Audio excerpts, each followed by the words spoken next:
Aku tak begitu tahu. Lukisan ini, pokoknya lukisan ini menggambarkan apa yang kupikirkan saya. Entahlah. Aku makin pusing saja.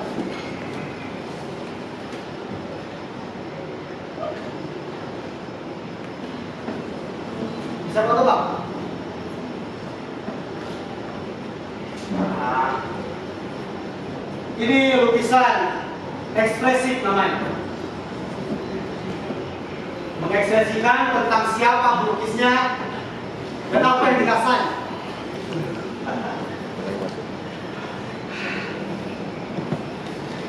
Lukisan ini rumit dan runyam, seperti pikiranku saat ini, saya. Dan ini Tambah lagi, gitu. majalah yang aku baca membuat pikiranku semakin sesak dan berat.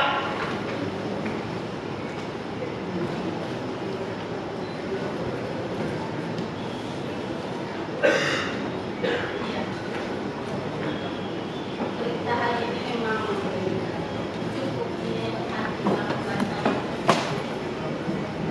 Bagaimana tidak, saya? Seorang anak malah menyulitkan anak lainnya di sekolah. Kekerasan dan intimidasi tidak sepatutnya dilakukan oleh anak-anak, kan? Tapi kekhawatiran itu muncul karena aku seorang guru. Aku tak bisa melepaskan hal itu, saya. Memang generasi muda cenderung berhak-hak. Mereka berkembang di dunia masanya, tapi bukan berarti perlindungan itu harus diwajarkan di setiap kalangan. Ya, itulah yang kupikirkan, saya. Sekarang aku makin bingung dengan kapasitasku sebagai seorang guru di desa ini. Apakah aku sudah layak atau belum? Tampak aku mendengar desas-desus tentang guru yang sudah tidak layak lagi disebut sebagai seorang guru. Ya, begitu juga lah mungkin generasi sekarang mengikuti apa yang gurunya lakukan. Memang benar. Kesalahan apapun harus dibalas dengan yang setimpal. Tapi bukankah penghakiman terlalu berlebihan? Aku tidak menghakimi siapapun, Saina. Di sini aku hanya menyayangkan. Kau seorang guru bertingkah begitu kotornya. Padahal seorang guru itu adalah pemberi ilmu untuk generasi bangsa. Tapi malah mengangkat profesinya sendiri. Ini kan keterlaluan.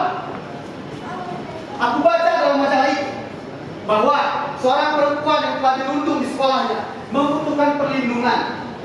Perlindungan itu dicari oleh guru-guru. Ada satu guru yang melindunginya. Tapi setelah perlindungan itu didapat,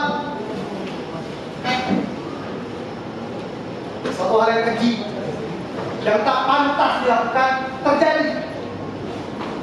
Hingga masa depan yang cerah di bina mata anak itu sudah redup, saya. Banyak, iya. Ini sungguh sangat keterlaluan. Aku semakin khawatir sebagai seorang guru.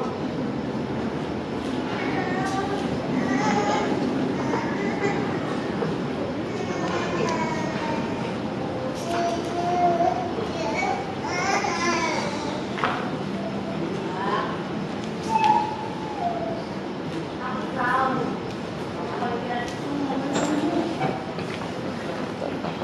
Tapi tak semua hal harus dipikirkan dengan Mencoba. beragam.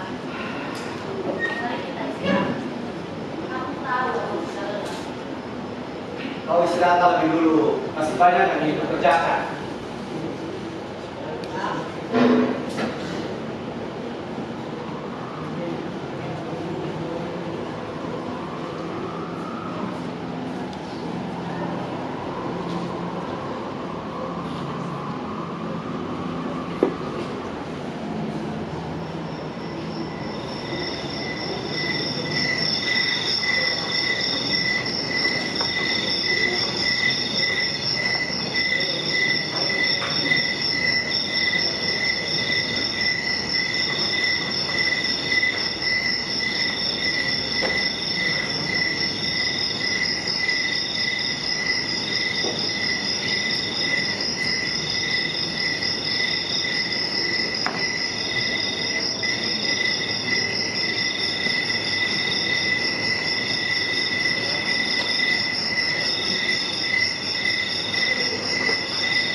Kalau tidak tenang aku bisa mati. Kau akan menjanda. Mau kau menjanda? Belum lama pun kita menikah.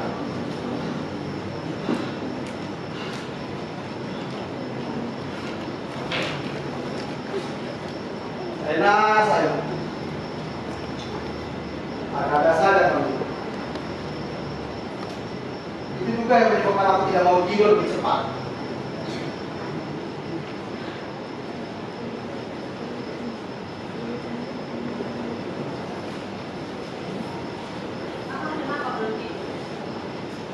Bila saya, aku sedang menyelesaikan urusan yang belum nyaman begitu. Seperti apa yang ada di pikiranmu?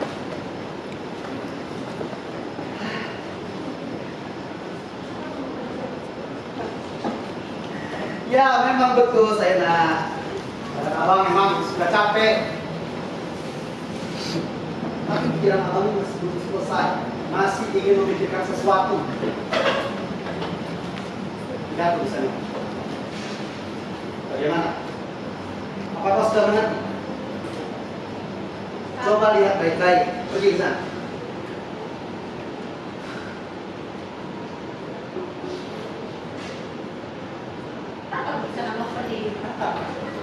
Lukisan itu semuanya tentang pikiranku selama ini saya.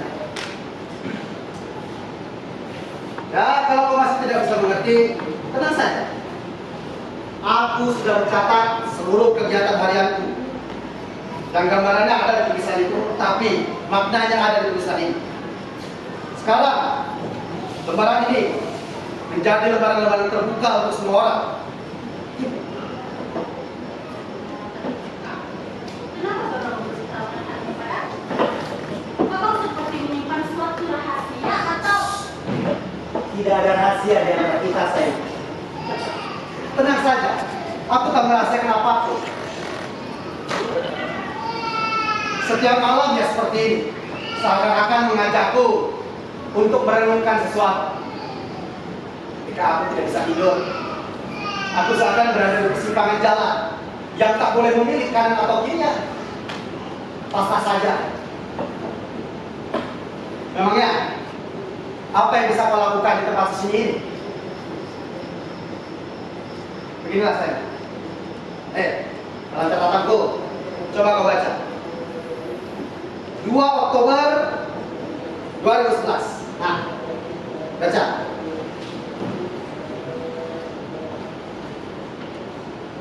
Saya mataku kan ini. Mana kacamatamu? Ambil dulu. Kamu baca aja nggak bisa. Nah, coba kau baca.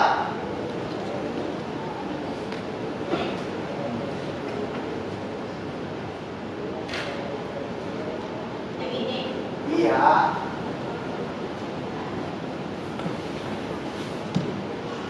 Oktober 2011. Sudah setahun aku bertugas di desa ini. Suatu tempat yang terpacak tegak seperti karang di malam. Sejak desa ini tertera dalam peta bumi. Dari jauh dia angker, tidak bersahabat, panas dan debu menjemput. Dia berintontan besar. Apakah aku akan menjadi bagian dari alam yang tidak bersahabat ini? Menjadi penonton yang diombang-ambingkan oleh barang tertentu. Setahun telah lewat dan selama itu manusia ditelan berharap.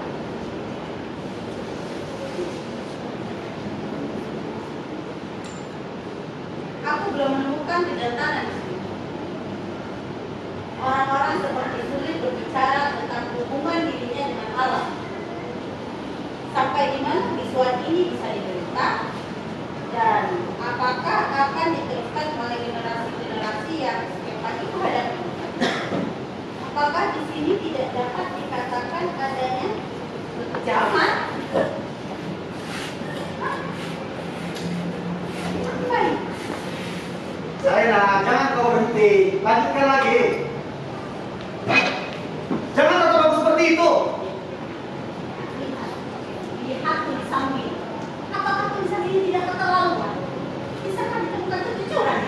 kejujuran sudah aku pertaruhkan di dalam Mesena. Aduh. Kita selalu saja dihinggapi dalam kehidupan kita itu dengan sikap-sikap munafik. Ada ikatan-ikatan yang mengatakan kita harus berkata ya, walaupun hati kecil kita berkata tidak. Tapi Tuhan nuraniku, aku selalu mengatakan tidak karena mendidik nuraniku sendiri saya. Walaupun aku tahu orang-orang yang dipilih itu adalah orang yang berkata ya, sedangkan yang berkata tidak akan disisihkan. Begitulah hidup. Itu kenyataan. Kecuali kalau kau mau melihat sesuatu yang indah di luar tapi bobrok di dalam, itulah masalahnya. Aku tidak memikirkan hal itu sampai sana. Pikiranku sederhana saja. Kau masih ingat ketika kita pertama kali tiba di desa ini?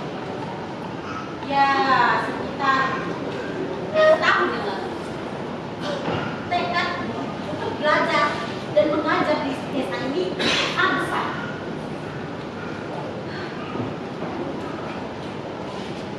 Setelah itu, kedatangan kita disambut oleh kepala desa. Oh iya, waktu itu pemerintah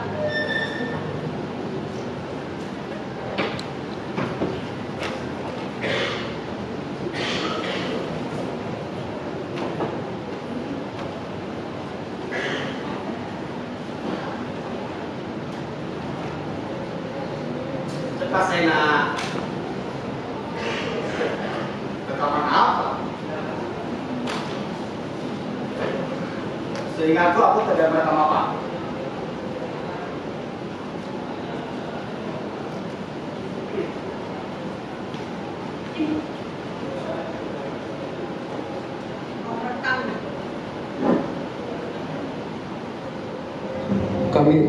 Kami ucapkan kepada saudara Jamil dan istri, inilah tempat kami. Kami harap saudara betah menjadi guru di sini. Untuk tempat saudara tinggal, tempat berlindung dari panas dan angin, kami telah menyediakan pondok yang barangkali tidak terlalu baik bagi saudara. Ya, dan apabila saudara memandang SD yang cuma 3 kelas itu, dindingnya tengok, tuh, udah robek, daun pintunya pun udah copot, lemari-lemari yang ada tuh udah renyot. Dan satu lagi tuh, lonceng bekas sekolah tua yang kita pakai itu, bekas pacu tua yang udah nggak kepake lagi. Semuanya menjadi tantangan bagi kita bersama. Selain itu, perkenalkan, ini nih, 2 guru yang udah 5 tahun kerja di sini. Yang ini nih, ini saudara Sahli. Sedang yang pakai kacamata itu adalah saudara Hasan. Keterangan saudara ini akan memperkuat tekad kami untuk membina generasi muda di sini. Harapan seperti ini menjadi harapan saudara Sahli dan Hasan tentunya. semua baik-baik saja waktu itu. Dan semua tidak wajar. Memangnya ada yang tidak wajar dalam diriku sekarang ini, Sena? Kini aku yang bertanya padamu. Apakah abang sudah jujur pada Anjang sekarang? Karena penilaian terakhir ada pada Anjang. Dan mampukah abang membuat sebuah pengadilan yang tidak memihak pada Anjang sendiri? Karena bukan mustahil. Sikap keras kepala yang ada di belakang semuanya itu.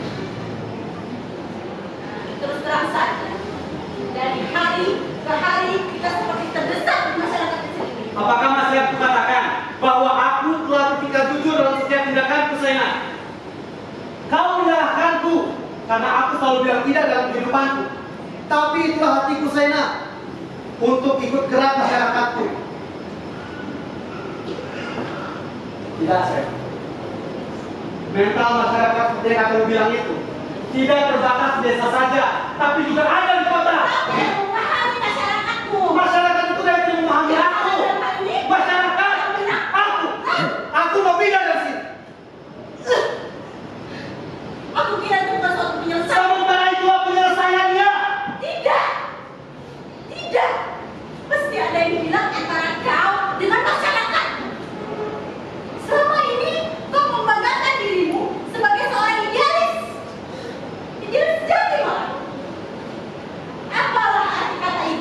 bila kau sendiri tidak bisa dan tidak mampu bergaul akrab dengan masyarakat. Aku terkena masalah ketika kau membujuk aku datang ke desa tersebut. Dan aku dengar jelas apa yang kau katakan malam itu. Apa yang kau katakan? Duduklah. Kau berkata dengan manisnya, aku ingin hidup jauh dari kebisingan Saina. Aku tertarik hidup di desa dengan orang yang polos dan sederhana. Manusia-manusia yang belum dipoles sikap-sikap munafik dan kulasan. Aku harap kau menyambut keinginan ini dengan gembira dan kita bersama-sama ke sana. Karena di sana bukan daripada di kota dan tentu banyak yang bisa aku lakukan. Aku ingat. Lalu kau menjawab pertanyaanku itu. Bang, Abang sudah pikirkan baik-baik, Bang. Di sana jauh dari jangkauan perhatian, Bang. Aku orang yang membutuhkan perhatian dan kasih. Kepergianku ke sana bukan semata-mata menjadi teladan. Coba dibayangkan, pejabat atau petinggi mana yang memikirkan kesulitan seorang guru di desa? Memang benar, tiap bulannya mereka menerima gaji. Dan mereka dengan semua itu mereka dicekam dari kesenian yang dengan fasilitas seadanya mereka kurang. Tapi mereka tetap berada di sana untuk menjalankan dengan hati yang senang. Dan mereka tidak berkasa sama seperti aku. Itulah yang mendorong aku, mendorong hati untuk melamar bertugas di desa. Baiklah sayang. Ketika pertama kali aku memasuki pernikahan kita, aku sudah tahu lelaki apa yang kupilih itu. Aku sudah siap untuk mendampingi. Dan aku juga tahu tugas selain menjadi ibu tangga adalah pendorong penyemangat suami. Aku sudah siap mental untuk menikmati kesunyian macam apapun. Kalau tak perlu sanksi. Ini aku menjadi saksi terhadap diriku. Mana janjian dulu? Itu, lihat apa? Lihatlah Desera.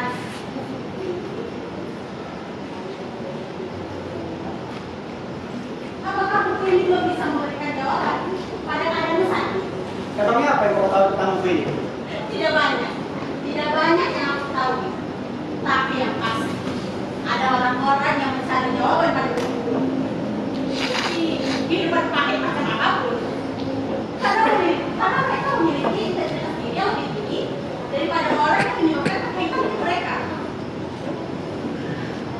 Apakah kau menyerahkan ketika kau mengatakan memasuki desa ini terlalu banyak yang akan kau sumbangkan?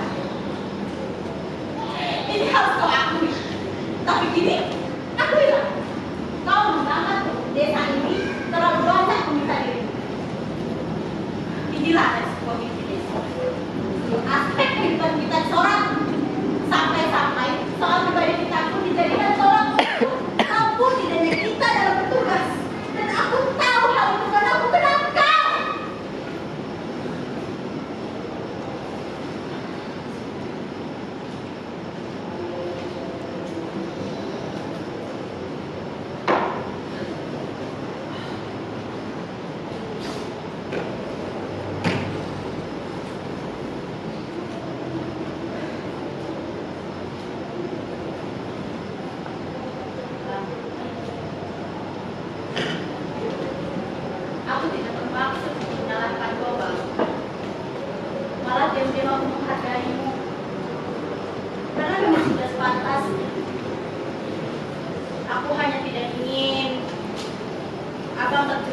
Aku masih ingat tentunya ketika abang membaca salah satu buku abang pada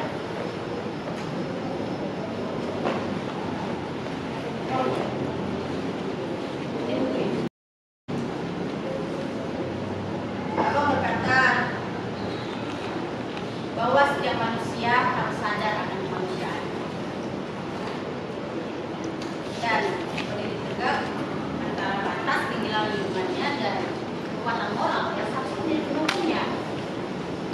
Betapa pun kecil kekuatan itu. Di sana manusia itu diuji. Bang, aku tidak menyetujui bila abang secara soal kalah menang dalam hal ini. Karena tidak ada yang kalah dan tidak ada yang menang. Hanya dialog saja yang masih kurang. Saya kiranya aku jadi tahu benda apa yang hilang yang katakan tadi. Memang generasi sekarang itu sulit dalam hubungan antar sama manusia. Seakan memiliki kegagalan intelektual, kita makin cemas. Kita seakan dihinggapi oleh hal-hal yang menjadikan miskin di artikulasi. Di sementara sekolah, di banyak sekolah, mengarang pun sudah bukan lagi menjadi pelajaran utama. Sedangkan gagasan-gagasan perlu disampaikan segala penjuru. Dan pertukaran pikiran makin dibutuhkan. Ya, seperti pertukaran pikiran kita malam. Kita harus yakin manfaat pertukaran pikiran. Karena ada gejala di masyarakat orang yang kuat dan berkuasa enggan bertukar pikiran. Mereka bilang, untuk apa? Aku kan berkuasa. Padahal nasib masyarakat itu tergantung pada hal-hal yang katakan tadi. Kita tidak boleh melupakan kenyataan bahwa masyarakat itu tidak hanya berada dalam masalah sifat-sifat yang antisosial, bahkan manusia itu ada pada masalah yang sifat-sifatnya itu seperti yang dibutuhkan, yang malah ditekan oleh masyarakat itu sendiri. Itu kok mengutip dari salah satu buku kan? Ya, aku memang mengutipnya. الصلاة والسلام